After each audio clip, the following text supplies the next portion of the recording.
عن القوات المسلحة اليمنية. بسم الله الرحمن الرحيم. قال تعالى: يا أيها الذين آمنوا إن تنصروا الله ينصركم ويثبت أقدامكم.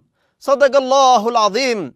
انتصارا لمظلومية الشعب الفلسطيني ومجاهديه، وردا على مجازر العدو الصهيوني بحق أبناء الشعب الفلسطيني في قطاع غزة، وردا على العدوان الأمريكي البريطاني على بلدنا، نفذت القوات المسلحة اليمنية بعون الله تعالى 4 عمليات عسكرية نوعية استهدفت 4 سفن تابعة لثلاثي الشر الأمريكي والبريطاني والإسرائيلي، وكانت على النحو التالي: العملية الأولى نفذتها القوة الصاروخية بعدد من الصواريخ المجنحة، استهدفت سفينة MS يونيفيك الإسرائيلية في البحر العربي، وكانت الإصابة دقيقة ومباشرة بفضل الله.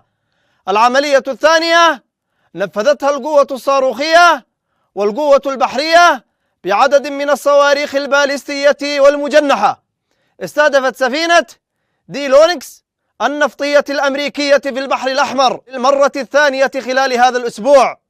فيما العملية الثالثة استهدفت سفينة الإنزال أنفيل بوينت البريطانية في المحيط الهندي، وكانت الإصابة دقيقة ومباشرة بفضل الله.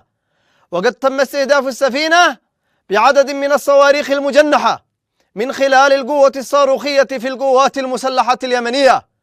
العملية الرابعة نفذتها القوة الصاروخية بعدد من الصواريخ المجنحة، استهدفت سفينة لاكي سايلور في البحر الأبيض المتوسط، وجاء استهداف السفينة لانتهاك الشركة المالكة لها قرار حظر الدخول إلى موانئ فلسطين المحتلة.